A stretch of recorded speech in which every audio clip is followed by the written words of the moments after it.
Friends, welcome to my channel. आज हम यहाँ पे बनाने वाले हैं जो कि हमारे यहाँ पे पाव हेल्थ दिखाई दे रहे हैं, इसी की एक रेसिपी। क्योंकि ये हमारे बचे हुए पाव हैं। इसके लिए मैंने क्या किया है, हमने जो पोटैटोज़ लिए हैं 3, मैंने इसमें आलू लिए हैं जैसे कि आपको दिखाई दे रहा है। उसमें अब हम डालेंगे पहले गरम मसाला डालेंगे, और उसके बाद हम इसमें डालेंगे अब हमारा धनिया पाउडर। ये मैं स्मॉल, जो कि हमारी नमकदानी में ही होते हैं, वैसे स्मॉल स्पून दिखा रही हूँ आपको, क्योंकि ये नॉर्मली हमारे घरों में अवेलेबल होते हैं। थोड़ी सी काली मिर्च, आप चाहे तो इसकी जगह लाल मिर्च भी यूज़ कर सकते हैं, और हरी मिर्च अगर आप पसंद करते हैं तो हरी मिर्च भी आप काट कर इसमें डाल सकते हैं। मैं बच्चों के लिए बना रही हूँ, इसलिए मैं इसमें मिर्ची का ज़्यादा प्रयोग नहीं कर रही हूँ। और फिर इसमें मैं डाल रही हूँ किचन किंग, जैसा कि आपको दिखाई दे रहा है। किचन किंग इसमें डालने के बाद अब हम क्या करेंगे, इन आलूओं को अच्छी तरह से मैश करेंगे। ये देखिए, नमक आपने इसमें स्वाद अनुसार डालना है, ये बात आपने याद रखनी है। नमक ना ज़्यादा ना कम, अपने टेस्ट के अनुसार डालकर फिर आप इसको अच्छी तरह से बस हमने मैश कर लेना है। ये देखिए, इस तरह से अच्छी तरह से हमने मैश कर लेना है ताकि इसमें कोई लम्स ना रह जाए। ये बहुत ही इजी रेसिपी है और कम तेल में बनती है। ये नॉन फ्राई है और ना ही इसमें हम ओवन का यूज़ कर रहे हैं।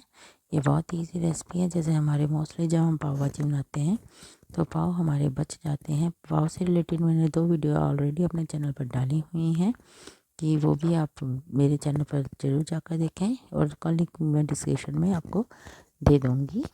और इसमें मैं आप डाल रही हूँ जिंजर गार्लिक का पेस्ट।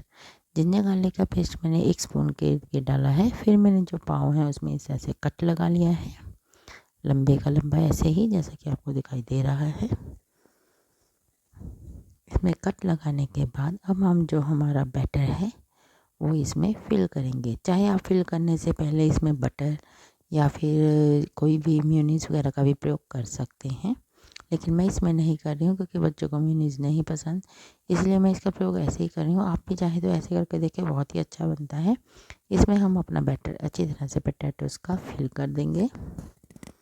और फिर मैंने ये अनियन लिए हैं, उनको मैंने ऐसे लंबा लंबा काट लिया है जैसा कि आपको दिखाई दे रहा है। इनको भी हम सेपरेट कर लेंगे, क्योंकि ये जो जुड़े हुए हैं इनके साथ हमें नहीं चाहिए। इनको सेपरेट इस तरह से कर लेंगे। और फिर इसको हम क्या करेंगे, हमारा जो बैटर जो हमारे पाव में भरा हुआ है उसके ऊपर इस तरह से इसको रख लेंगे। ये देखिए, और फिर हम अपने पाव में इसको रखने के बाद अपने पाव को बंद कर देंगे। ये देखिए, इस तरह से बंद कर देंगे।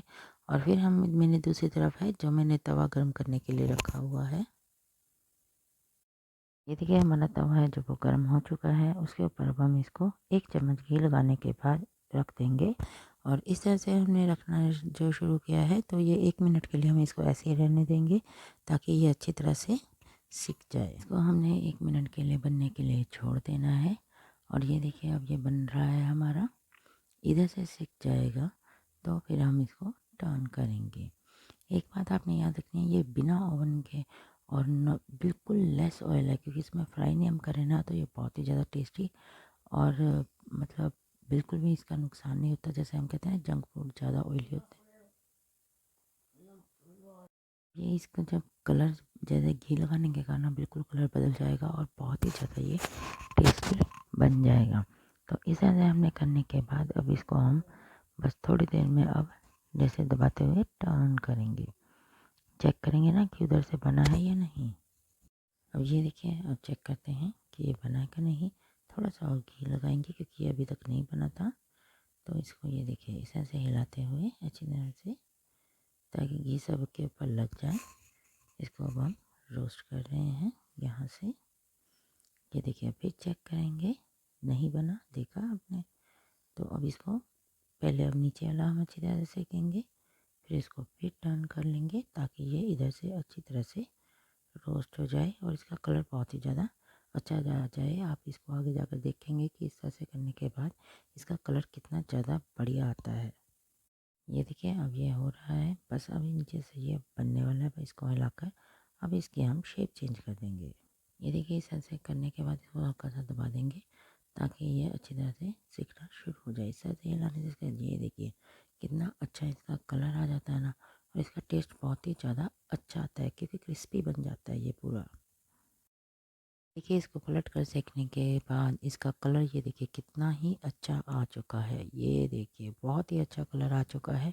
देखने में ये बहुत ही ज़्यादा यमी लगने लग गया है। मसाले हमने इसमें पूरे डाले हुए हैं और इसका टेस्ट भी बहुत ही ज़्यादा अच्छा आएगा। अब इसके इर्द गिर्द हम थोड़ा सा और घी लगा देंगे ताकि जो नीचे के भी कलर अच्छा आ सके। घी लगाने का मतलब ये होता है अच्छी तरह से सिक जाता है और इसका कलर अच्छा आता है। अगर घी नहीं लगाएंगे तो कलर अच्छा नहीं आएगा।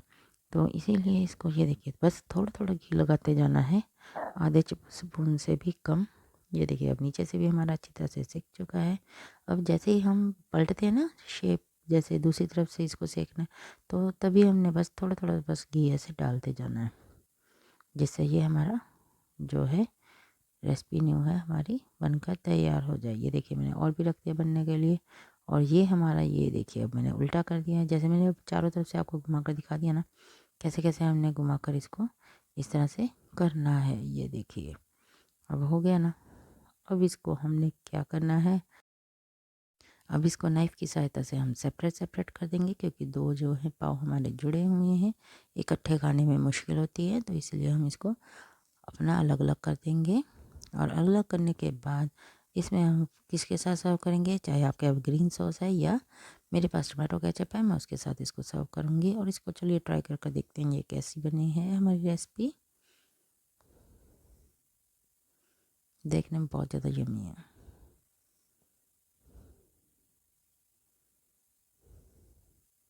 जितना देखने में यम्मी ना उससे कहीं गुना ज़्यादा ये खाने में बहुत ज़्यादा यम्मी है। आप इसको ज़रूर ट्राई करें और मुझे भी कमेंट कर ज़रूर बताएं कि आप मेरी रेसिपी कैसी लगी। Thank you very much.